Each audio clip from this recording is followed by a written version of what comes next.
You're listening to episode 208-1 of Jimmy Akin's Mysterious World, where we look at mysteries from the twin perspectives of faith and reason. In this episode, we're talking about your mysterious feedback on some of our recent episodes. I'm Dom Bettinelli, and joining me today is Jimmy Akin. Hey, Jimmy. Howdy, Dom. So, Jimmy, why are we doing this episode? Well, it's been a while since we've done listener feedback. The last episode we did it for was Life on Mars, which was quite a while ago. And the feedback segments have been popular. We've been getting a lot more feedback these days. I mean, we've grown to an audience of about 100,000 listeners per episode. And so that means more feedback. At the same time, the episodes have been, a little bit longer as well. And it's been harder to find places to put the feedback without making the episodes even larger than they are. So I decided we'd try experimenting with making feedback specials where we take the feedback from a number of recent episodes and put them together and then drop them into the feed as a bonus episode. Also, with the all the scripting work I do, and with the extra feedback to go through, which comes in from multiple different sources. I mean, we have Facebook and email and Twitter and Patreon and YouTube and all these different sources. I was finding it hard to go to each one of those sources every week to collect the feedback. And so we also got a feedback volunteer. So I want to thank Mysterious Feedback Coordinator Rob L. and welcome him to the Mysterious Irregulars that help with the show. I should say we're not planning on replacing the Friday episodes, certainly not at this point, but we'll be including feedback specials as bonus episodes, and we'll have some catching up to do. So we won't get all the way up to the present in this episode, but we'll make a good bit of progress. Excellent. So now that we've added video to the podcasts, some listeners have started sending feedback in video form. And just like we've been putting audio feedback at the top of the list for feedback to include, we'll be doing the same for video. So here's our first piece of video feedback from the Minifig Brothers. Akin and Dom. I'm Michael. I'm Gabriel. I'm Mark. I'm Matthew. Math, after Gabriel says his, you go. Okay, Math? Okay. I'm Michael. I'm Gabriel. I'm Matthew.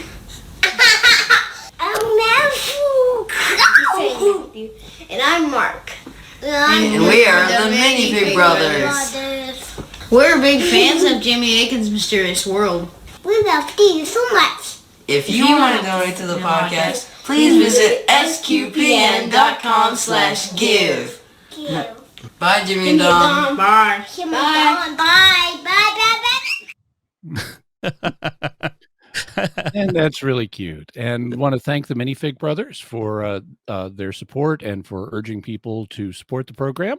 They have a YouTube channel, and with their father's permission, I included that clip, and we'll have a link to their YouTube channel where they do Lego reviews, as you might be able to tell from their Lego-oriented logo in the video. And speaking of Legos, we have a new piece of fan art that was submitted by a listener named Noah. And Noah writes this. Hi, Jimmy. Howdy, Dom. As a small thank you for exploring with us our mysterious world, I made a Lego Jimmy to add to the fan art shelf. I hope you enjoy it, and if nothing else, I'm happy to give Jimmy a pipe he probably doesn't have already. Stay mysterious.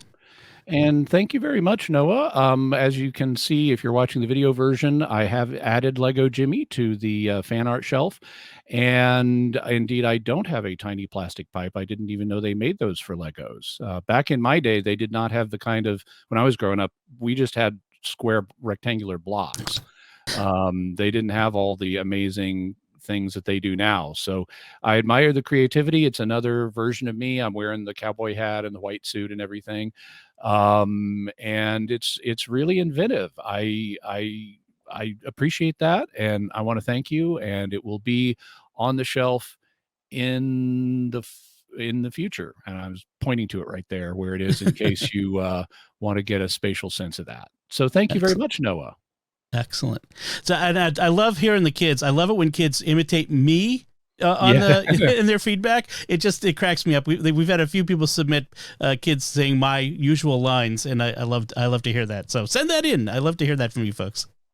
All right, our next feedback comes from a patron, Justin Weiler. Sorry, Justin, if I've mispronounced your name, via Patreon. He said, my wife and I recently listened to the third Secret of Fatima episodes, and it got us thinking about the current situation in Ukraine.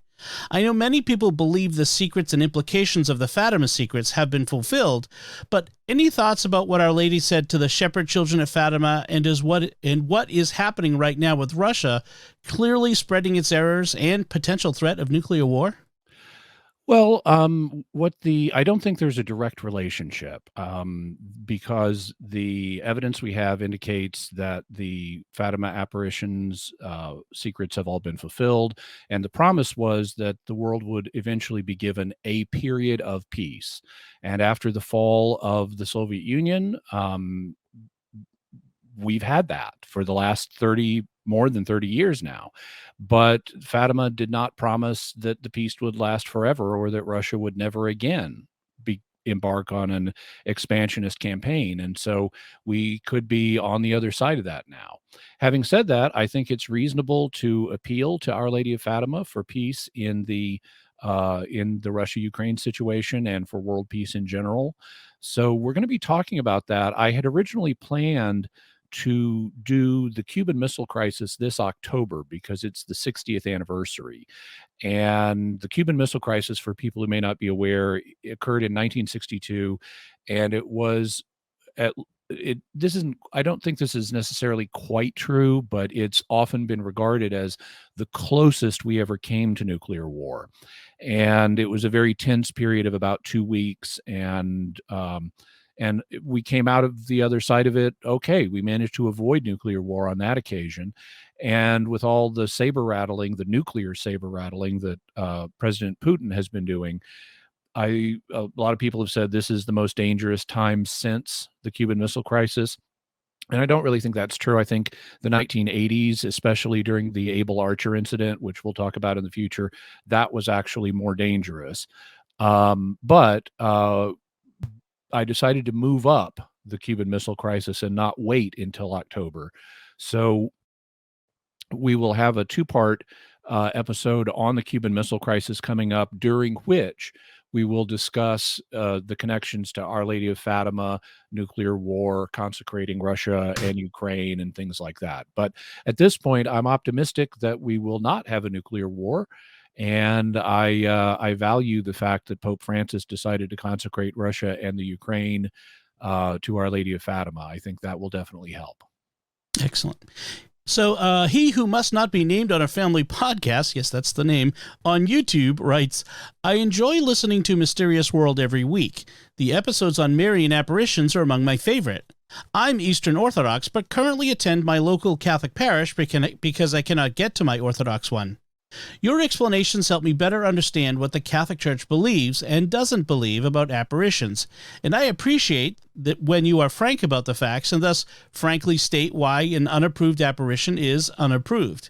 You handle the Fatima matter well so that your explanation was not offensive to Eastern Orthodox Christians, many of whom resent the way Catholics generally present Fatima, forgetting that the Eastern Orthodox have been there the whole time and suffered under Russian communism.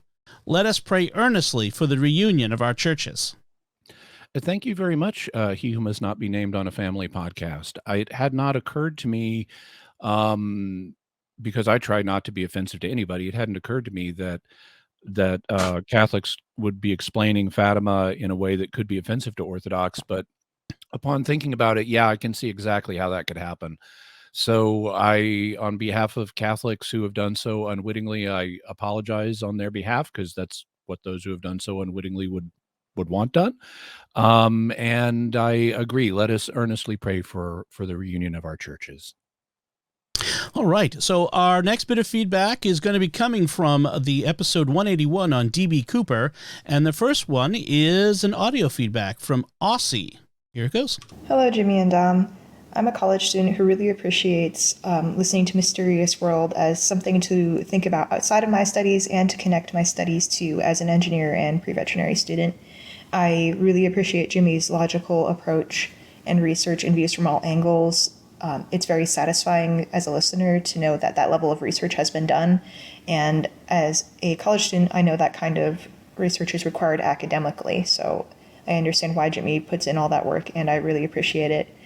I'm giving you feedback on your episode on D.B. Cooper. I'm a Marvel fan, and I watched the Loki TV series, so I was really, really excited when I saw Jimmy was doing an episode on D.B. Cooper. I greatly appreciated the inclusion of the relevant audio clip from the series, and I appreciated learning more about D.B. Cooper, especially that his name isn't D.B. Cooper, it's Dan Cooper, and learning the background on an event that I actually did not know that much about prior to seeing that reference in the Loki TV series and then listening to this podcast. I tend to agree with Jimmy's theory that he was military, given that he knew how far it was from the airport to the nearest military base, but I agree with the idea that he's probably was a cargo loader and not a paratrooper. And I actually have a question for Jimmy that's related to Marvel that I wanted to put in here for my siblings. And we came up with this question in the car. And it's related to the character Vision, especially in the movie Avengers Infinity War. He seems to be developing a conscience and independent thought beyond that of his programming. Tony Stark also mentions that he's evolving, and we see that he's starting to take on a fully human appearance and think for himself and make decisions.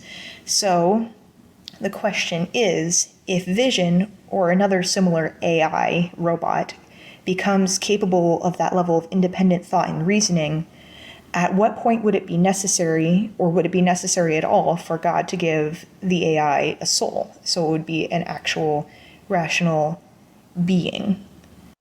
Okay, so this question comes up periodically.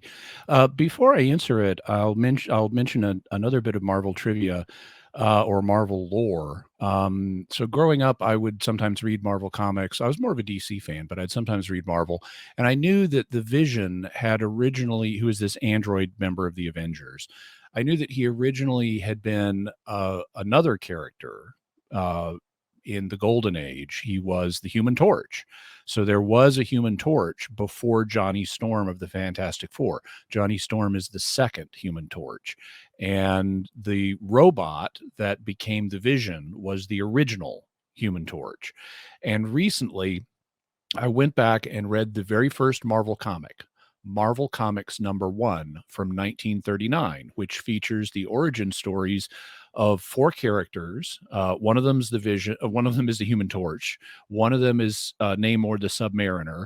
One of them is a character called the Angel, who is not the Angel from the X-Men, and he's just a detective who wears a costume and calls himself the Angel, and so he's the one that's kind of fallen through the cracks. And the last one is Khazar of the Savage Land. And in reading the Human Torch's origin, he's this robot that has been designed in such a way that he accidentally bursts into flame upon contact with air. This was a design flaw, and his creator, Dr. Horton, is trying to figure out a way to fix it. But the robot is captured by criminals who try to put it into criminal purposes, and it's got a conscience. So it is determined to resist the criminals and thwart their plans. And wow, does he just kill people? I mean, this is not your modern low violence ethic superhero. He not only kills people, but he kills them brutally. Like some of the henchmen of the main villain have dove into a swimming pool to get away from the torch, because if he gets in the water, he won't be exposed to the air and his flame will shut off. So they've gone underwater to escape him. And so what the torch does is he boils the water in the swimming pool. Ooh. And yeah. Henchman soup. Yeah, exactly. Yeah. So wow, was that intense. But I just recently read that Namor is also, he's always been an anti-hero, but he also, right out the gate, he's killing people on his mission. Has divers coming down, and he thinks they're robots because they are in these old diving bell or diving helmet type suits. So he'll just crush their diving helmets and stuff and stab them and things like that. So in 1939, comics were a little more violent than Super Friends. In any way, to address the and this is it for people who want to read this. It's available in like a Kindle version on Amazon, so and you can get it for not expensive. In terms of the question, well, AIs can evolve. That can happen accidentally because they're subject to forces just like we are. I mean, radiation will change our genes, and that can result in mutations that are sometimes beneficial that get passed on. In the same way, radiation can change the bits on in a computer's memory or programming. Sometimes it's not even accidental though, because they sometimes program AIs to alter. I think actually always these days they program AIs to adjust their own programming, and they also use a kind of, it's not exactly natural selection among AIs, but it's very similar. It's a form of artificial selection where they will this is how, for example, YouTube decides on what algorithms it will use to show you videos.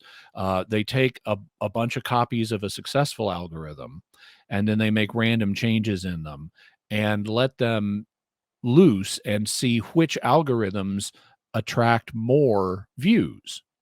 And then they take the ones that attracted fewer views and get rid of those. And then they copy the ones that succeeded, and then they make new changes in them. And so you have this random mutation followed by artificial selection that causes the algorithms to evolve and get better at sucking you into wasting time on YouTube. And they don't even know how the algorithms are doing it. They just know this algorithm is, because they're so complex, no human has gone through it line by line and figured out every subroutine in the algorithm. They just know that, hey, this algorithm does what we want, so we are going to let it breed and reproduce itself. Having said that, so it's true that AIs can evolve, but souls are for living things. And the explanation, I mean, going all the way back to Aristotle, the explanation of what a soul is it's the thing that makes something alive. And so if all you've got is an AI that's manipulating information on a silicon-based machine or some other kind of machine, it doesn't look like the machine is alive. And the AI is just programming. The AI itself is not alive.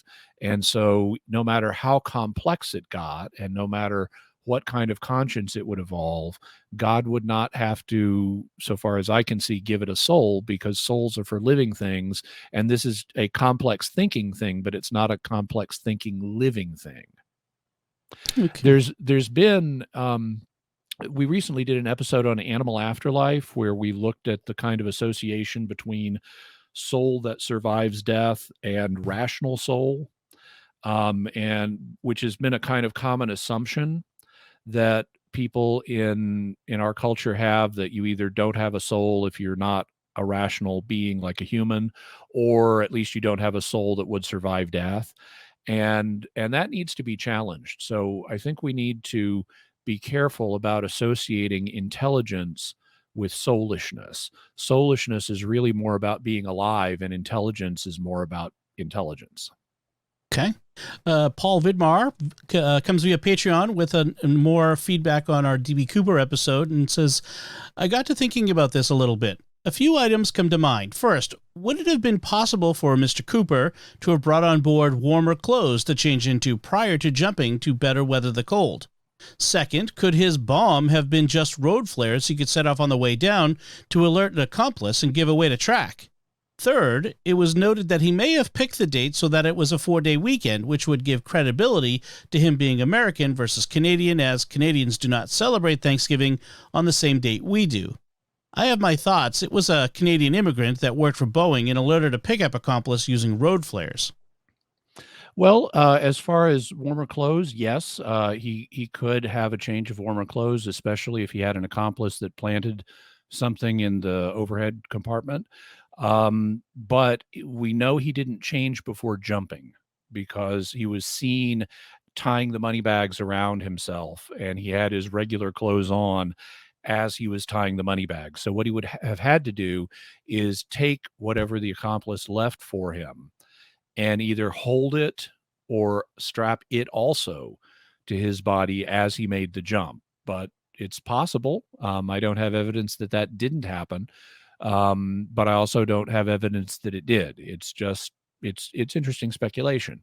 As far as flares being what he had with the bomb, it's true. They could have been flares because flares can look like sticks of dynamite.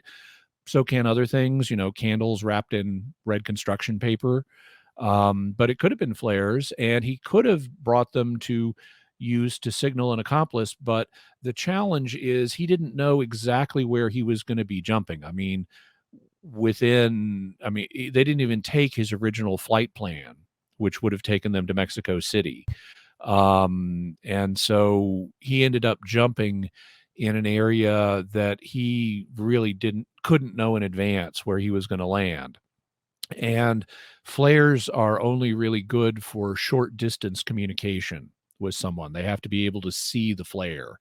And so if he's in a random location in the dark, I'm not sure how much an accomplice on the ground would be able to find.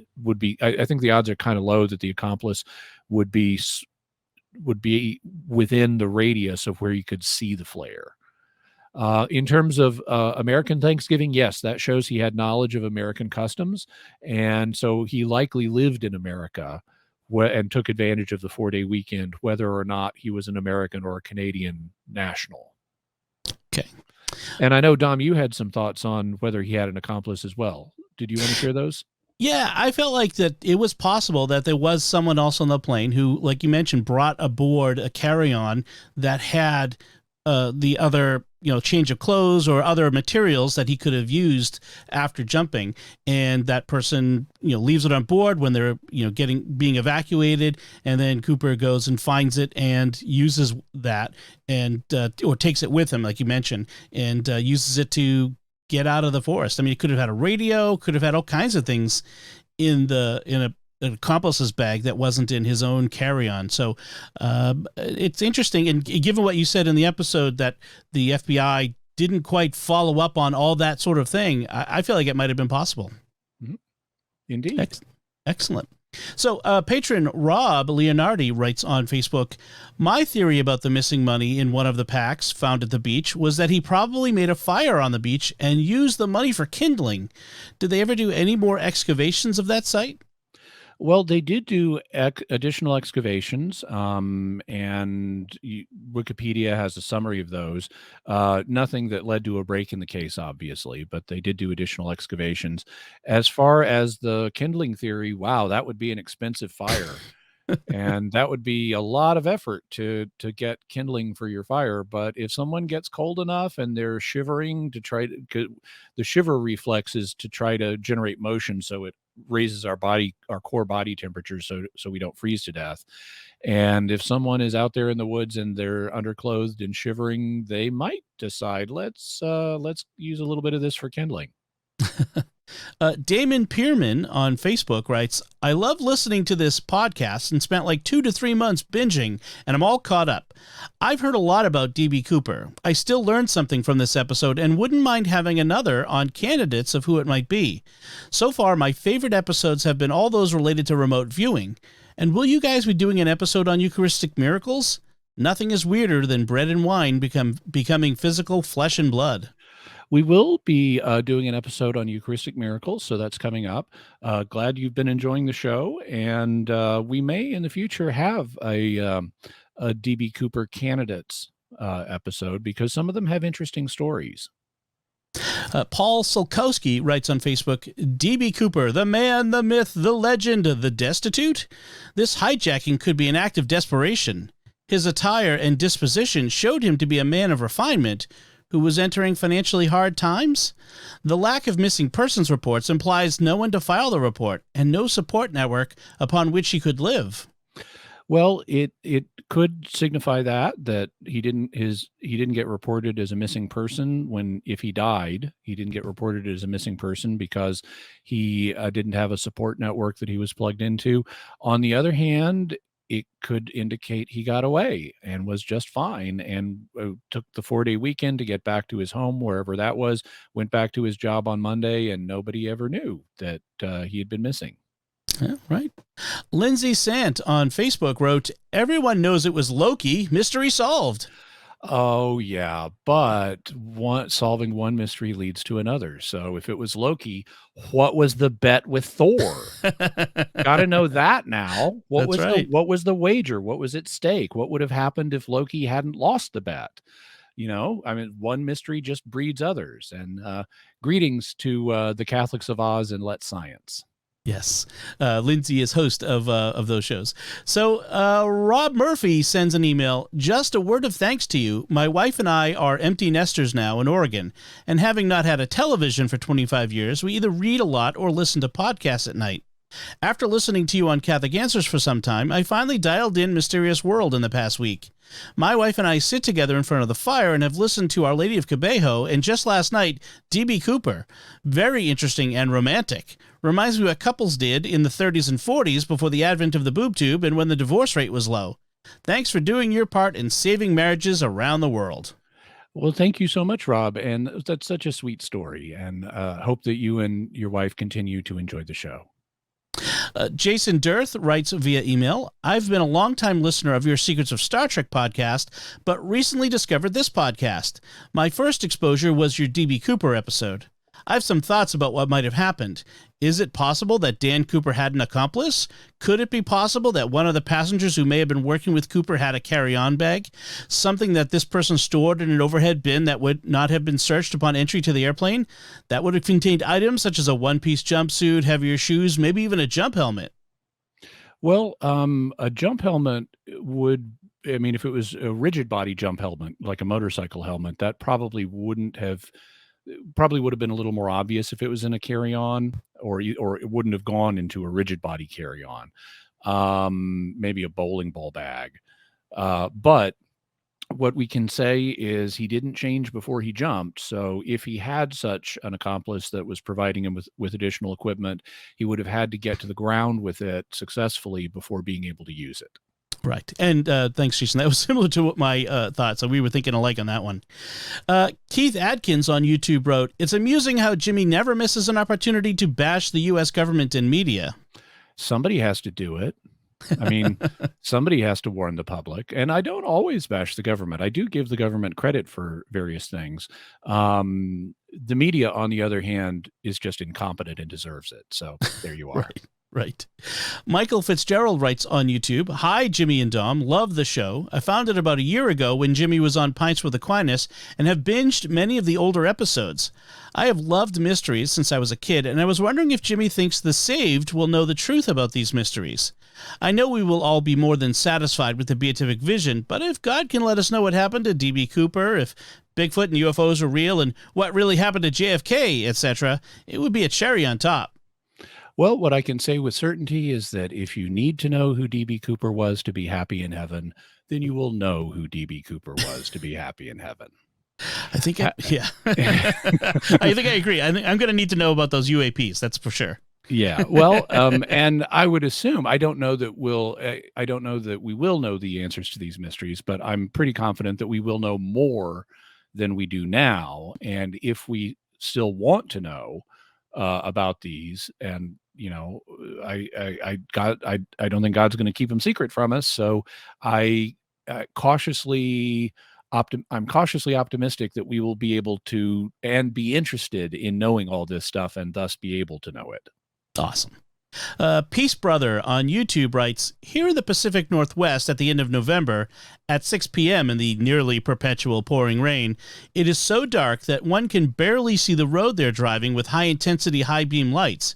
If Cooper jumped from 10,000 feet in these conditions, well, God help him. He would probably not have seen the ground after he jumped, and upon landing would have had a very high probability of crashing into or getting caught up in a 150-foot Douglas fir or cedar tree. Ain't no money gonna get nobody out of a predicament like that. Excellent program, and once again, I learned something I had never heard of before." And indeed, it was a dangerous jump, especially in the dark, because of navigating to a safe landing when it's very dim. But it's not impossible. So, there's a good argument that he would not have survived, but there's also a good, since the money never got used so far as we can tell, not in quantity, but there's also a good argument that he did survive, since we didn't have missing persons reports that fit him, and a body was never found. All right. All right, our next feedback comes from our episode 182, which was a Weird Questions episode. Paul Leone wrote on YouTube, I love these episodes. I've got a question for you. If humanity ever encounters another intelligent species in outer space, or the inner Earth, or whatnot, would someone from said species be potentially eligible to be elected Pope, assuming they met the other qualifications, or is that office explicitly limited to humans? So just let me remind you that the Space Pope says, don't date robots.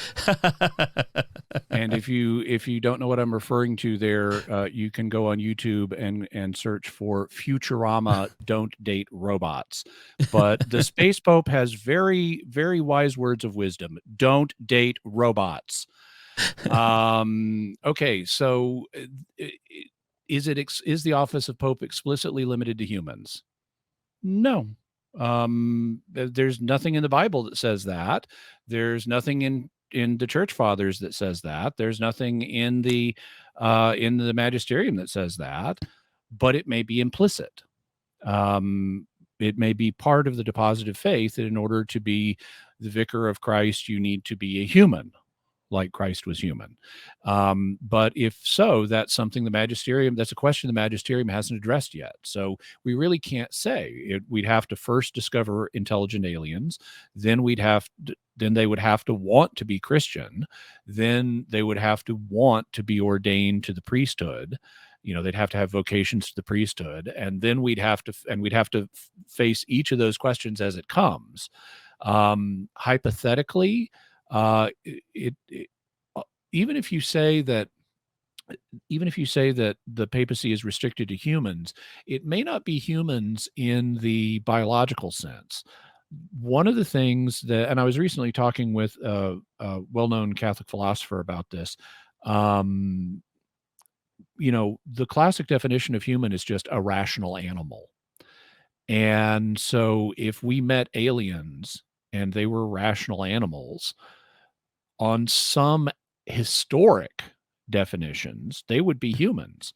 They wouldn't be humans in the modern biological sense, but they would be humans in the philosophical, theological sense, potentially. So this is really an open question. But for more, if Paul hasn't already listened to it or hasn't listened to it in a while, he might want to go back and listen to episode 55 on aliens and religion, where we don't discuss the issue of the papacy, but we do discuss ordination in that, and baptism and similar things. So some of the same principles apply. It's an open question, and we're not there yet, so we can only speculate. And you can find that episode if you go to mysterious.fm/55. And that'll take you right to the page on our website. Yeah, that's a new way we have for listeners to quickly get to individual episodes. Mysterious.fm/episode number. Yes. Our next feedback comes from episode 183, which was patron questions. And patron Peter Epps responded to that episode by saying, as a husband to a fantastic wife, I'm looking forward to this.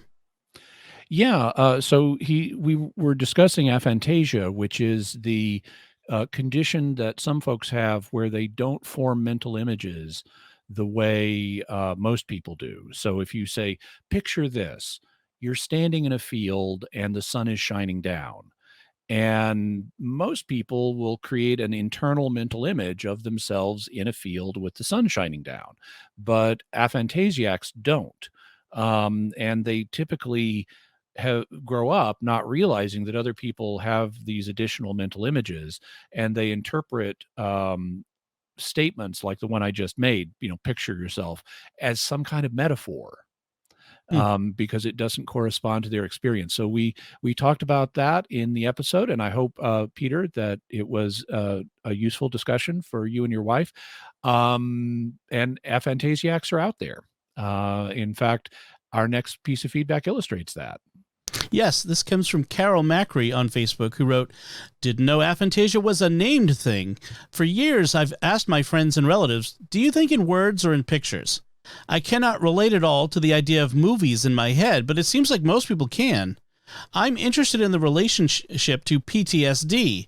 I can count the number of my vivid visual memories on one hand, but they're associated with extremely negative emotional experiences.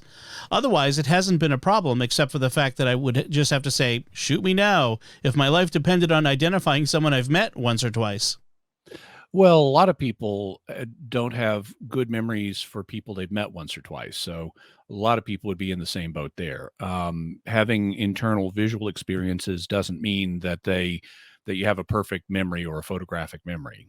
But I can imagine the moment, Carol, where you first discovered, oh, other people are experiencing something different. I recently was present at such a moment. I was taking an online class, and and we were talking about aphantasia briefly. It just happened to come up, and one of the class members turned out to be aphantasiac, and this was his awakening moment. Where he realized, wow, there is something else really going on. This isn't all just a metaphor, because as the class discussion proceeded, it became clear to him that, yeah, other people really do have these internal visual images. And he was asking what that's like. And I said, well, for me, it's like a holodeck. I can imagine this 3D environment around me, whatever I want, and I can walk around in it and stuff like that. And he was like, wow, that was just mind blowing to him that I had this internal mental holodeck.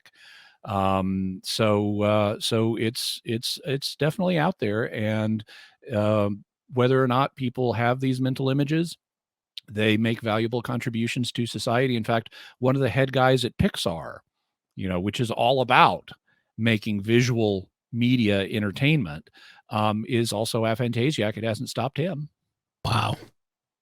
Our next feedback comes from Moving About and Manipulating Objects on YouTube. I love that name. Yes. So, regarding Jimmy's synesthesia, if he were to mix two colors, mentally or physically, would the resulting color be mathematically correct? Or said another way, would the sum of two numbers equate to a color that is in fact a mix of the colors assigned to the two addends? Because that would be not only helpful, but amazing. Well, it would be amazing, but it's not my synesthesia. So for a quick refresher, synesthesia is where it reflexively, you don't think about this consciously. You reflexively associate one sensory modality with another sensory modality. One of the most common forms is called color grapheme synesthesia. A grapheme is something you write, like a letter or a number. And so color grapheme synesthesia is where you associate reflexively certain colors with certain letters and numbers. And this is one of the forms of synesthesia that I've got. I have several. I'm what's called a polysynesthete. And in my color grapheme synesthesia, there are patterns, like A is red, B is orange, C is yellow, D is a kind of darker yellow. And you can see how for the first four letters, we're kind of proceeding down the number line, not the number line, the color spectrum, red, orange, yellow. But then E is brown, and which is not on the color spectrum. And F is gray, and that's not on the color spectrum. And so there are these little stretches where there's a pattern, but there's no systematic structure to it all. And in the case of numbers, it doesn't follow the laws of color addition. So for example, for me, 1 is white and 3 is purple. And 3 is the only purple character for me. Is there no other letters or numbers that are purple? Well, white 1 plus 3 is 4, but for me, 4 is sea green. And white plus purple does not equal sea green.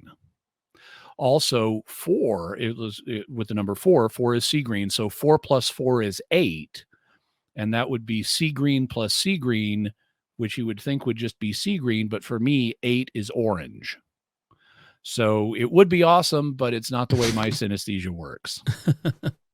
All right. Our next feedback comes from episodes 184 and 185, which were about Pearl Harbor.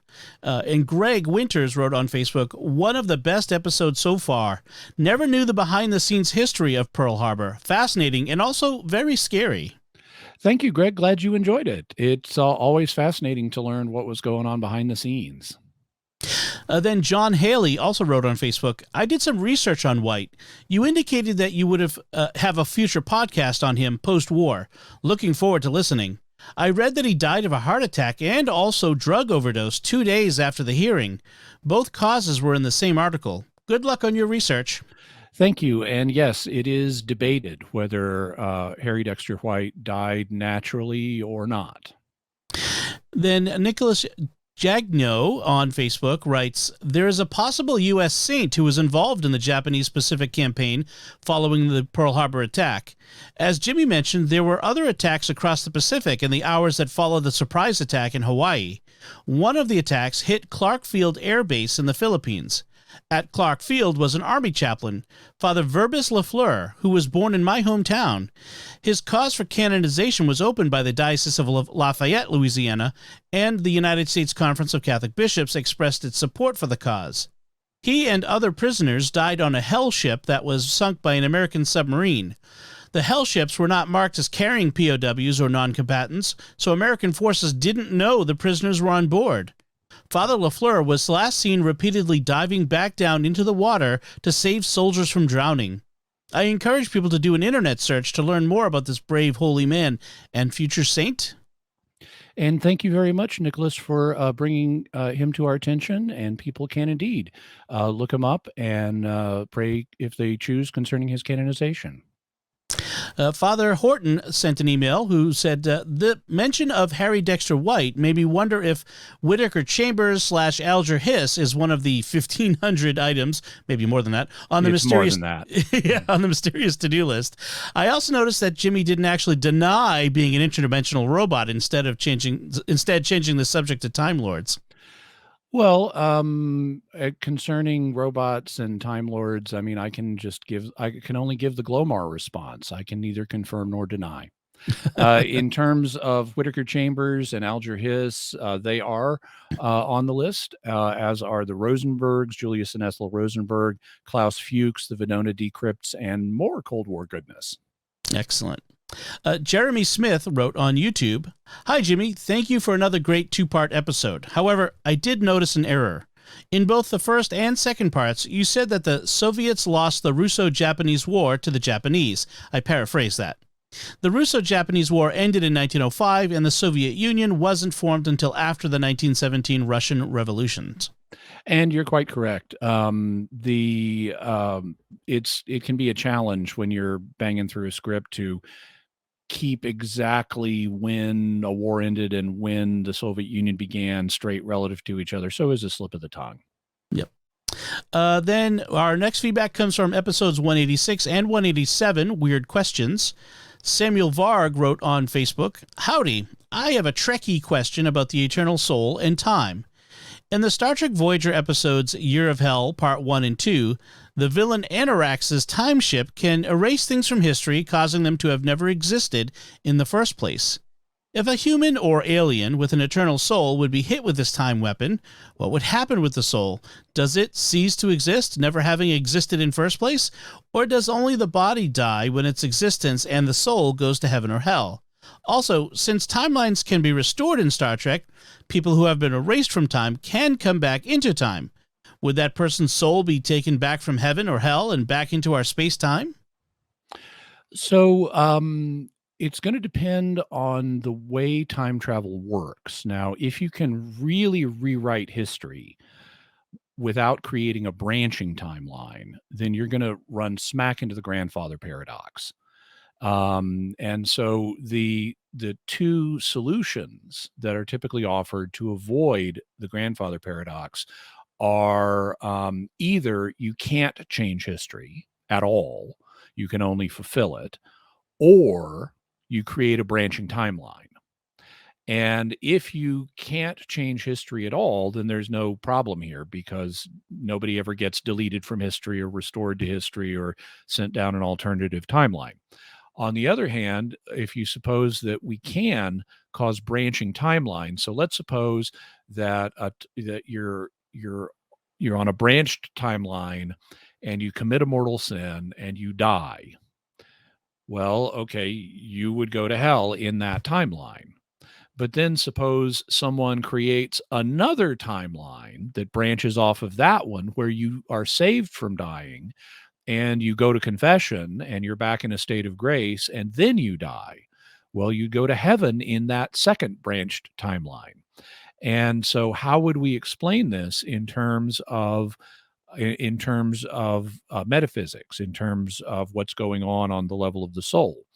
The obvious way, I mean, if the facts are, if you die in mortal sin, you go to hell. If you die in a state of grace, you go to heaven. Well, if in one timeline you die in mortal sin, you're going to go to hell. If in another timeline you die in a state of grace, you're going to go to heaven. The logical way to explain that, to my mind, would be to say, well, when timelines branch, if timelines branch, when timelines branch, so do people. And so there's an alternate version of you with its own soul that either goes to heaven or hell for each timeline. Excellent. Our next feedback is on the bonus Christmas 2021 live stream special that Jimmy did on Christmas Day. And this comes from Logan Kimball on Facebook, who wrote, "Awesome. Thanks, Jimmy. I think I'll just cancel my plans with my family and remote view their traditional Christmas party, while I tune into this live stream." Well, I hope that worked out well for you, Logan. And I'm thinking of making it an annual tradition of doing an Alone Together for Christmas live stream, so that people who don't have anyone to be with can hang out with me, or people who just want to hang out can hang out with me and with each other on Christmas. Awesome. Our next feedback is from our episode 188, It's Always Demons, and it's video feedback from Andrew from Budapest. Jimmy and Dom, first off, I'd like to thank you for your work. Your program, Jimmy Akin's Mysterious World, has provided hours of enlightenment, entertainment, intrigue, and all-around fun. I discovered the program about a year ago, and today I moved from being a backer to a donor. So I thought I'd celebrate by sending you a message of thanks from Budapest, Hungary, here in Europe. And I thought I'd give some feedback. I haven't yet.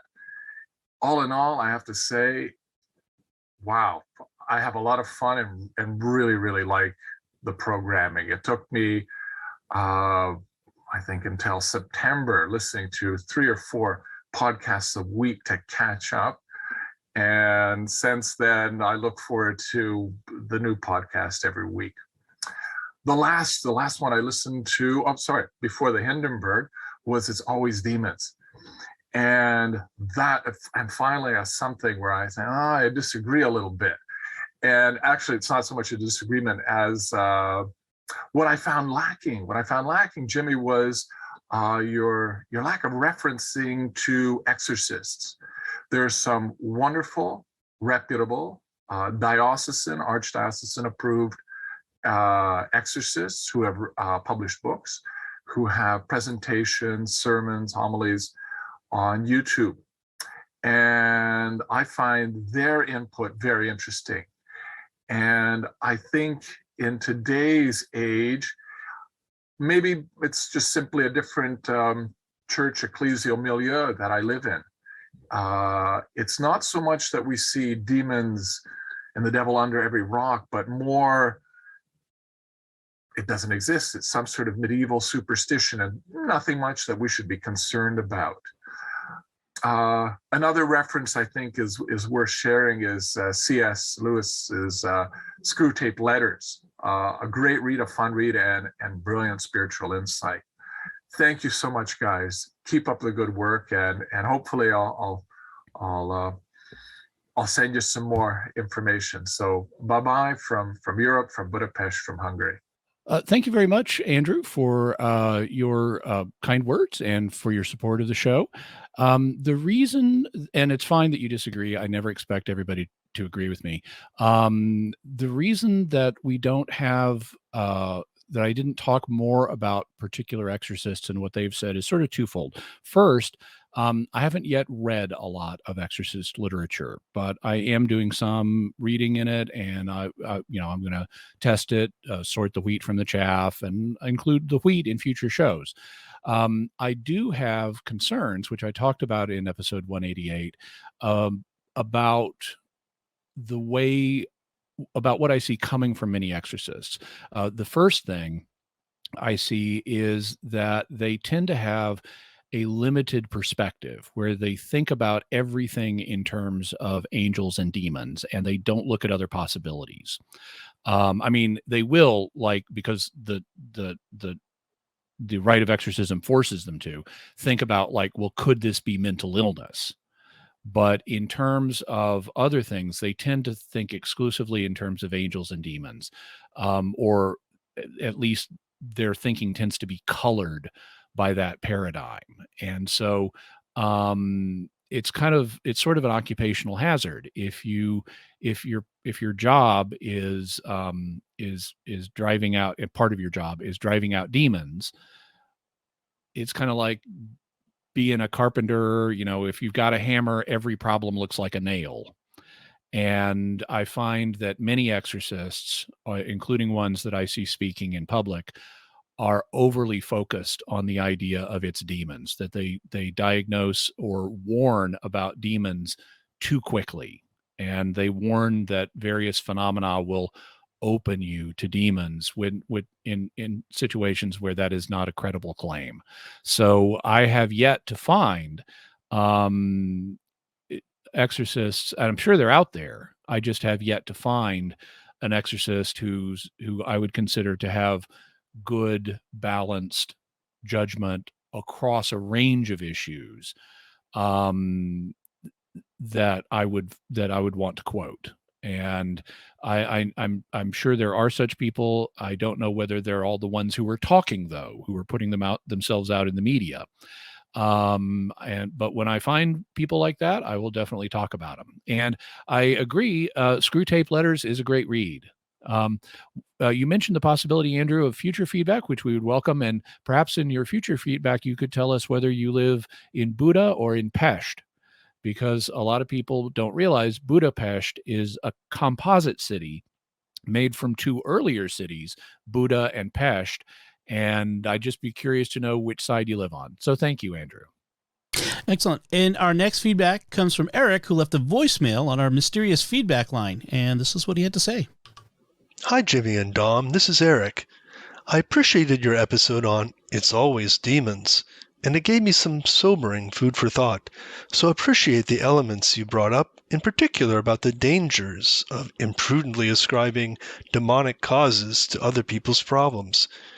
But there was one statement that I think you need to do further research on, and that is, if you're not calling upon spirits, you're not opening yourself up to demons. This does not comport with my experience, with the experience of priests I know in deliverance ministry, or with what I've read from exorcists. Have you run this past people who work with demons in ministry? Great show. Thanks so much. Thank you, Eric. I've known Eric for a long time, and I appreciate his feedback. I can't speak to your experience with demons, obviously, Eric. I can't speak to anybody's but my own. In terms of claims from people in deliverance ministry and exorcists, as I just indicated to Andrew, I have yet to find people doing that kind of work that I have trust in. I mean, I have a degree of trust in such people. If I knew of a case of a demonic possession, I would definitely bring in an exorcist. But in terms of their ability to comment more broadly on issues, I find that they overdiagnose, and it's going to be even worse in people in deliverance ministry compared to people who are trained exorcists. They overdiagnose demons. And so I think that I will continue to do research in this area and to continue to talk to these people. I have talked to some, but I find that at least the ones who are making a splash in the press, whether that's writing a book or giving interviews on TV or YouTube, they tend to be towards the sensationalistic end of things. When it comes to opening yourself up to demons, now that's not biblical language. That's not language the church uses. It's going to depend on what you mean by it. If you mean exposing yourself to temptation, well, okay, demons are sometimes involved in temptation, but even there, we don't want to give the devil too much credit. In theology, the classical three sources of sin are the world, the flesh, and the devil. And if you're opening yourself up to a temptation, well, you may just be opening yourself up to the world or the flesh, and the devil's nowhere on the scene in your particular temptation. So even when people are opening themselves to temptation, well, there may be some kind of demonic involvement there, but it's not guaranteed. And it doesn't mean you're going to end up possessed just because you're toying with a temptation. The kind of what people hear when they think I'm opening myself to demons, they're not thinking, oh, I may experience a little extra temptation. They're thinking demons may seize control of my life and I may be possessed. At least that's what a lot of people hear. And so when you tell people things like reading Harry Potter will make you open yourself to demons, and they thinking, oh, I or my kids might get possessed, and heads might start spinning around and pea soup might start being vomited and things like that. And no, that's not going to happen when you read Harry Potter, unless someone has an intrinsic brokenness that is already there that would have been triggered by something else. Because just reading about magic or fantasy magic, or just reading about demons is not going to cause you to get possessed. The Bible contains accounts of demons and magic, and you're not opening yourself to demons by reading the Bible. Well, if you're not, we thus do not need to be afraid that consuming media that has particular things is going to result in somebody being possessed, unless there's some kind of severe brokenness that is already there. And if you're one of those people who knows you are extremely tempted to worship demons or something, well, then, yeah, you shouldn't be reading this. You shouldn't be reading or consuming media with those themes, including the parts of the Bible that do. If that's really something that's going to tempt you, well, then just avoid it. But that's someone with a special brokenness. That is not ordinary people, and it unnecessarily terrifies people to tell them that they are opening themselves to demons the way that's going to be popularly interpreted, just because they read Lord of the Rings or something like that. Our next feedback comes from Roy Vega, who sent an email and said, Jimmy, I appreciated your dissertation on demonology, but found it lacking. Your theological exegesis focused entirely on demonic possession and overlooked completely the subject of spiritual warfare, which, by definition, involves the effect and influence of evil forces in the material world short of demonic possession. It is in this context of spiritual warfare that Pope St. John Paul II's calling out of the culture of death as substance. Would you explore this aspect of demonology? Oh, I'm happy to explore it in the future. Like I said, 188 was a foundational episode to set parameters for things that will be explored in more depth in the future. And I wanted to begin by talking about possession and extraordinary manifestations of the demonic, because that's where people's minds go first.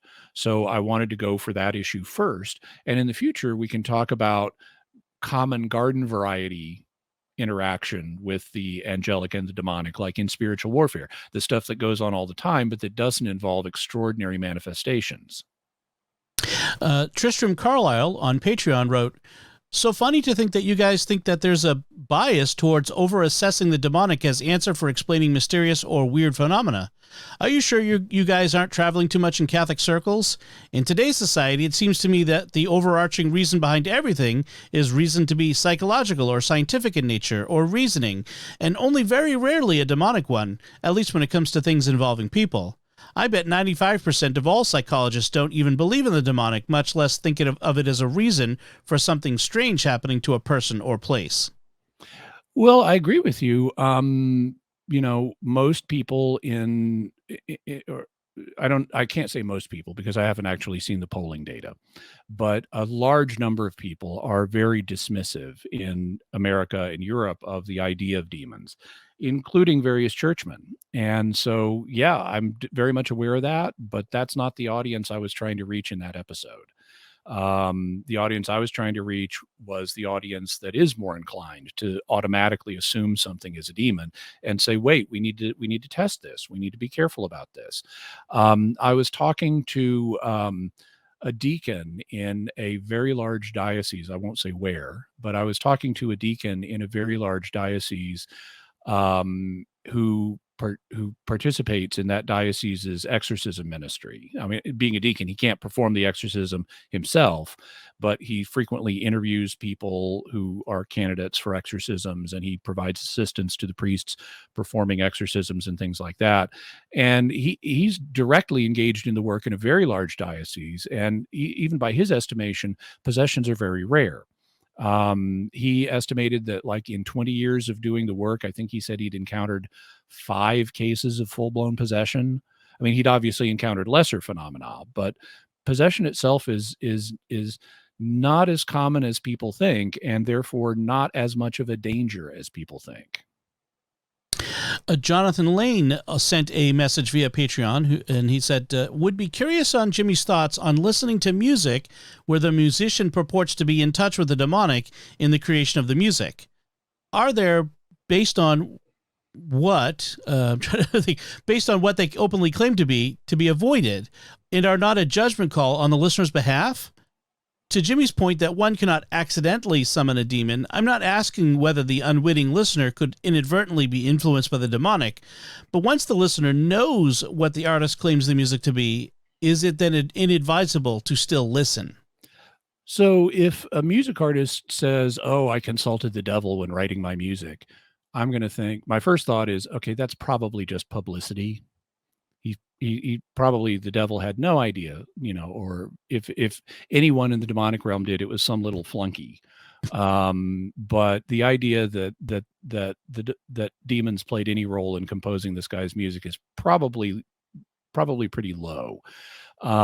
He's probably just claiming this for publicity purposes, or maybe he's sincere, but that doesn't affect the music itself. I mean, as long as the music isn't saying "Hail Satan" and stuff like that, the music itself is not problematic any more than, if someone was if let's say Bach was secretly, a mass murderer.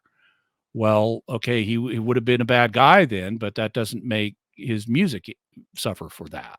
In the same way, if someone is a Satanist and they produce otherwise quality music, well, the music isn't harmed by that. It doesn't it's not tainted by the source.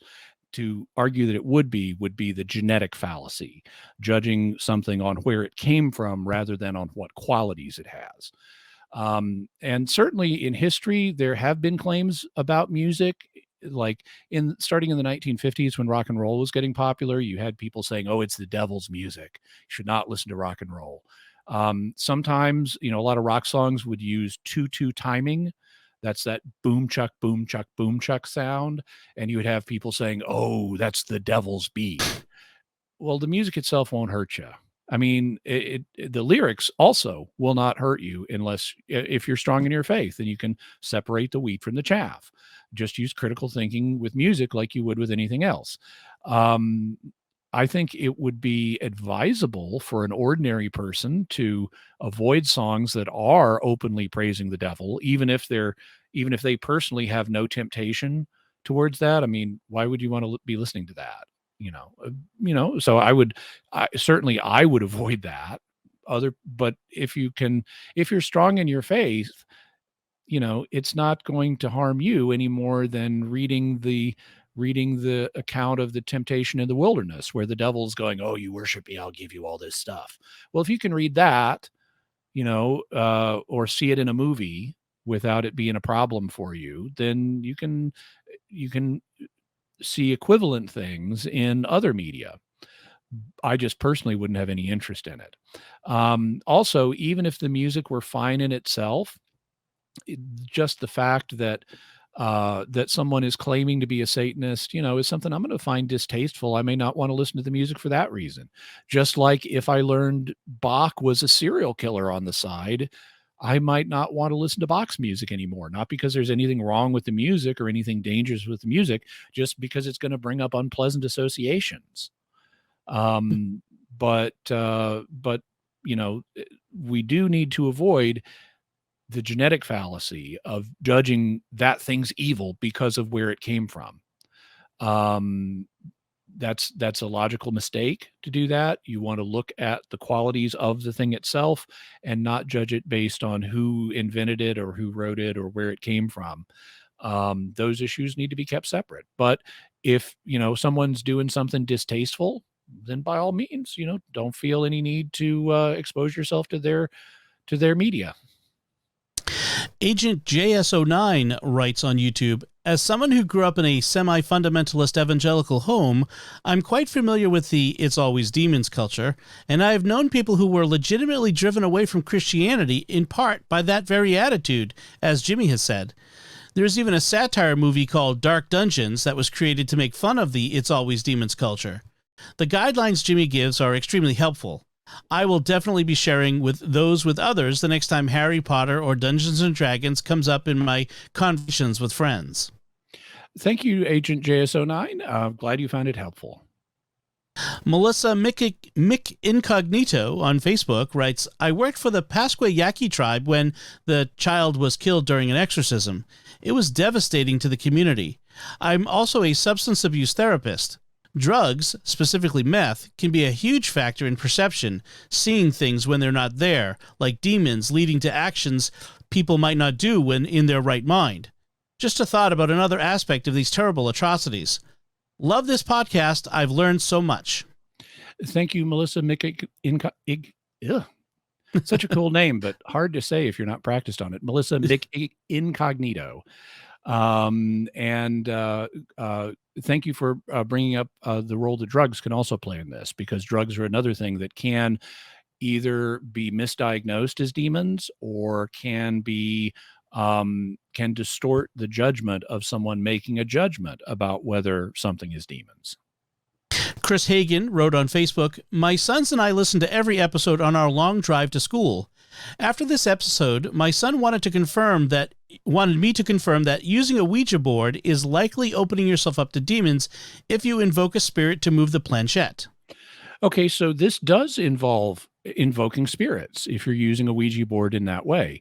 And you don't know what kind of spirit you're going to get. It could be a demon. On the other hand, it could be something else, because not every spirit is a demon. And we do see, even in the Bible, instances of God allowing the dead to communicate with the living. Sometimes, that happens with saints, but it can also happen with other people potentially. So you are taking a risk. Now, that's not the same thing as saying you're likely opening yourself up to demons. You are, if you're using a Ouija board, you are possibly doing that because you are opening yourself up to spirits and you might get a demon. But much of the time, it's not even going to be a spirit. Much of the time, the motion of the planchette on a Ouija board is going to be purely natural. There is a phenomenon known, and I don't have one here, I would demonstrate it. There's a phenomenon known as the ideomotor effect, whereby your subconscious causes small movements in your hands. And a great illustration of this, I plan to do this as a demonstration on the show one day. I just don't have a pendulum with me, but I can take a pendulum and without trying, I can just think I want it to swing left and right, and it'll start swinging left and right. And then I can think I want it to move forward and back, and it will start going forward and back. And I can just think I want it to go clockwise, and it will start going clockwise. Or I can think I want it to go counterclockwise, and it will start going counterclockwise. Or I can think I want it to stop, and it will stop. And I'm not consciously using my hand to do any of those things, but my subconscious, based on my conscious intention for what I want the pendulum to do, sends subconscious signals that move my hand in very subtle ways without me being aware of it, that cause the pendulum to do all those things. And this is known as the ideomotor effect. It's a purely natural phenomenon. Anybody is capable of doing it. It does not involve spirits. It's just your brain is sending signals to your hand to make slight adjustments to achieve the effect you want. And so the ideomotor effect doesn't just apply to pendulums. It applies to dowsing rods. It applies to Ouija boards. It applies to table tipping and all kinds of things where you have one person or a group of people and they're wanting to get a let's say it's a yes or no question to make it simple, out of a Ouija board. Well, there's a yes and there's a no. And if they put their hands on the planchette and they're thinking, oh, we want an answer on this one, their subconsciouses are going to use the ideomotor effect to get that planchette over to either the yes or the no. And they're not talking to a spirit at all. It's just their subconsciouses arriving at some kind of collective decision through push and pull on the planchette of where it's going to go. And so yeah, if you're using a Ouija board and you're asking a spirit to help you, well, you are opening yourself to spirits, and some spirits are demons, but also a spirit may not show up at all, and the results you get usually are probably just due to the ideomotor effect. Okay. Francisco Lopez writes on Facebook, how about sometimes it could be demons? Oh, sometimes it is demons. I don't want to dismiss that at all. Demons are real, and they are a threat that needs to be taken seriously. We just don't want the threat to be overestimated. Nick Medley sent an email. Thank you so much for the recent episode on the demonic. It personally helped alleviate paranoia regarding if there was demonic influence in certain scenarios. Praise be to God. One question I had. I've heard it stated that pornography can open oneself up to the demonic. It would seem that porn is an image, at least, of idolatry. Of course, it is a grave offense to be avoided at all costs, but is it a possible portal to the demonic? Well, first of all, Nick, thank God it helped. I'm really glad that it brought you some relief. In terms of pornography, this is a straightforward application of the principles we were talking about. When a person exposes himself to pornography, he's opening himself up to temptation and sin. But like we said, not every sin is caused by the devil. There's the world, the flesh, and the devil. 3 classic causes of sin. Well, this is one of opening yourself up. Porn is a situation of opening yourself up to temptations of the flesh. So if you're thinking of the world, the flesh, and the devil, the flesh is the one that porn is directly involved with. So you shouldn't expect demonic involvement in this scenario. It is still to be avoided because it's a mortal sin, but no, looking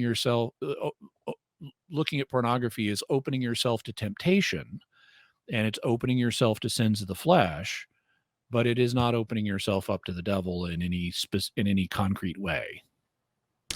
Sarah Morell writes via email, I really like this episode. As someone who deals with depression and anxiety and sometimes intrusive thoughts, there have definitely been times when I've feared demons around me. One time in particular caused me an immense amount of fear. But once I realized that thoughts, even disturbing ones, are just thoughts and can't hurt me, I felt so much better. I also liked what you had to say about reasonable risk-taking. That's definitely something we need to follow during the pandemic. If we let fear drive our lives, it's not really living anymore. Thanks for doing this episode. It was very insightful. Thank you, Sarah. I'm glad it was helpful. And I know from speaking with lots of people with anxiety that if they don't adopt for themselves reasonable guidelines, meaning guidelines that are formed based on reason, then anxiety can run wild and they can live cowering under a rock. It can cause them immense torture and immense pain. And thinking that there is a demon around you constantly is a terrifying thought. So that's one of the reasons I wanted to do this episode, to help people who have such concerns be reassured that, yeah, demons are real, but they're kind of like bears. Bear encounters are real and they're dangerous, but they're not waiting to happen every time you have a bad thought or something like that. If you're living in a normal city, merely going out of your house and going to the store or going to work or going to the movies is not going to get you attacked by a bear. And in the same way, it's not going to cause an overt demonic manifestation. May you get tempted from time to time? Sure, but you're going to get tempted from time to time anyway. So there's no point in worrying about, is this temptation coming from demons? I don't care whether the temptation is coming from a demon or from the flesh or from the world. Ignore the temptation and move on is all you need to do. You don't need to worry about determining what its exact cause was. So yeah, I meant the episode to be empowering and reassuring for people, and I'm glad that it was helpful. Anonymous sent an email. Hi, Jimmy and Dom. Your recent episode on demons was excellent and needed at this time. I spent a few years when I was younger affiliated with various traditionalist groups with no regular status in the church. I eventually reconciled, thank God, and one of the first things I did afterwards was go to a talk given by the exorcist of the diocese I was living in at the time. This priest, despite being a diocesan priest in good standing, said things that were more self-evidently pants-on-head crazy than anything I ever heard in outer trad world. For example, ordinary playing cards having occult symbolism, and one could be possessed after simply playing with them, things of that nature. This was a large scandal for me, and I wondered what was the point of going to canonically regular masses if those priests were nuts, or at least said crazy things with no checks on them. Eventually, of course, I got over it, but that was a serious hit for me. Keep up the good work. And thank you very much, Anonymous. I also have known people who had similar aversions to cards. In fact, my father's father had a card table that he once loaned to the minister of his local church. And the card table, being a table for cards, had like little cards painted on the corners of the table. And when he got the table back from his minister, the cards had been painted over because apparently they were demonic or something like that. So yeah, that claim has been out there, and it is pants on head crazy. Ordinary playing cards are not demonic, and you're not going to be possessed because you're playing Go Fish. Or bridge or whatever it may be. And yeah, it does, like Paul says, God is blasphemed among the Gentiles because of you. You can, by acting ridiculous, like the church lady, meaning ridiculous, meaning worthy of ridicule, you can bring disrepute on God by overdiagnosing demons left and right. And so I understand your reaction to this priest. And I have to say, this is characteristic of, now, not every exorcist is making this claim, but this is characteristic of what I see among many exorcists. They make excessive claims. They are not using the kind of critical thinking that I try to use on Mysterious World to carefully distinguish between things. They're operating on some kind of fail-safe principle that's excessive, of if there's any chance that someone might have a particular form of brokenness that could lead to bad results, just stay away from this thing altogether. And if you shun risk rather than manage risk, you will living under a rock. It will harm your personal and spiritual development if you are cowering in fear instead of relying on God and his protection and his love and going out and living normally. Matt Welsh sent an email. First-time feedback provider here. Yay! Great show using logic and biblical citations to provide truth on this topic that I personally have heard many lies about. As a result, I've become victim to scrupulosity and paranoia. Hearing your explanations on the matter proved to be therapeutic to a degree and helped bring great peace to my mind. Thank you, Jimmy and Dom. Thank you, Matt. So glad that it was helpful, and I hope the comments today have been helpful as well. Now we have feedback from episode 189, the Hindenburg disaster, and Jim Burke writes on Facebook, I hadn't heard the detail about the 4-minute delay from the moment of making contact with the ground equipment. That does make the story quite different, even if it still ends up being pretty similar in cause as I thought. But the possible cover-up didn't make sense. I never heard of that before, so it must not be true. Oh, that's how cover-ups work. That was a rather interesting piece that I hadn't heard, but makes sense. So what Jim is referring to is the fact that the Hindenburg's ropes in the rain hit the ground, and then 4 minutes later, the Hindenburg blew up. And the theory is that once the Hindenburg was grounded, it allowed electricity to flow, and because that, I won't go through all the details, but basically the Hindenburg became a giant capacitor. And when the electricity built up to a certain point, it jumped the gap and caused a hydrogen leak to burst into flame, and that's what caused the disaster. And this hydrogen leak itself was something that was a known possibility because of a design flaw that had previously been discovered, and then the company afterwards and the German government did not want to admit they knew about this design flaw, and so there was a cover-up. Nicholas Genio on Facebook writes, I'm just 30 minutes in, but I'm loving it so far. I listen to the show while exercising, so I have to break it into parts, but at least it gives me something to look forward to for multiple days. Thanks, guys. By the way, as well known as the Hindenburg disaster is, I think that there is a serious challenger to the unenviable title of most famous air disaster of the 20th century. Well, certainly that's possible. There could indeed be a serious challenger to the Hindenburg as most famous air disaster. Francisco Hinojosa writes via email, this was a great episode. I've been very interested in this story since I was small and was super excited when I heard this episode was coming out. I'd never heard the design flaw theory until this episode, so this was mind-blowing. One question, though. You said that the Graf Zeppelin II was a spy vessel. How can a Zeppelin do spying since they're big and kind of obvious ships? Well, what you do is you go up in your Zeppelin and you get close to as close as you can safely to the area you want to spy on, and then you point telescopes and cameras down at it at an angle. And if you're not in active wartime, you can gather reconnaissance that way. Even if you are in active wartime, if you have fighter planes escorting you, you can have a stable platform from which you can take pictures that's protected by your escort. And you can get pictures in a way that your escort can't because they have to be moving around, whereas you can provide a stable platform for cameras.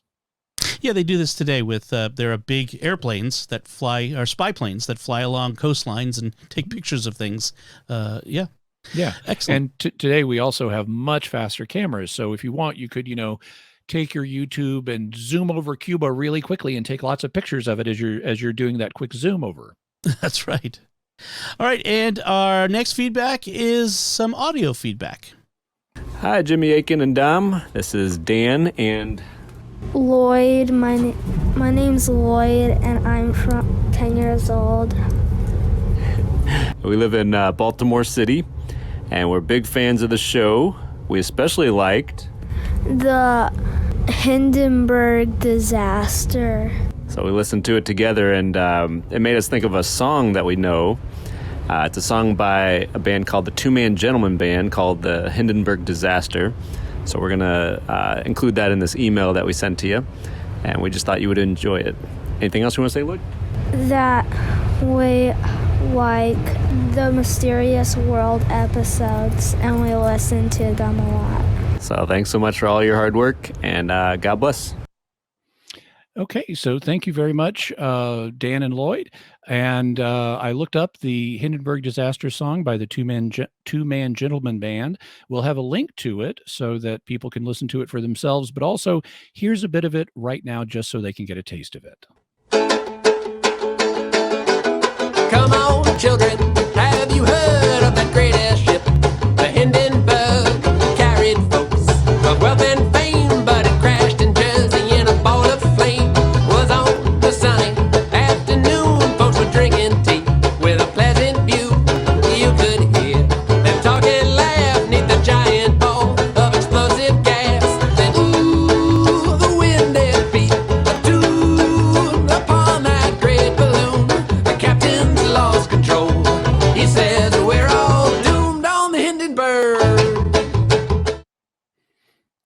So that seems like a really perky song about a is really, awesome. really sad event.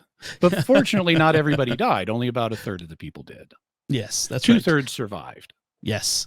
And reminds me, that song reminds me a lot of the They Might Be Giants. They have some excellent fun songs like that. All right, so that does it for our feedback episode for this week. We would love to hear your feedback on our feedback here, or on any of our shows. Dude. I know. Or feedback on any of our other episodes. And you can do that by visiting sqpn.com or the Jimmy Akin's Mysterious World Facebook page, sending an email to mysterious@sqpn.com. You can send a tweet to @MYS_world. And you can join our StarQuest Discord community at sqpn.com/Discord, or call our Mysterious Feedback line at 619-738-4515. That's 619-738-4515.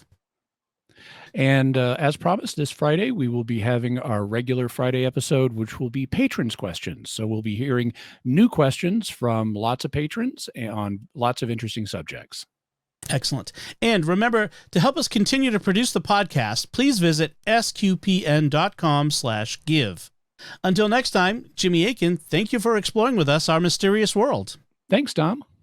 And once again, I'm Dom Bettinelli. Thank you for listening to Jimmy Akin's Mysterious World on StarQuest.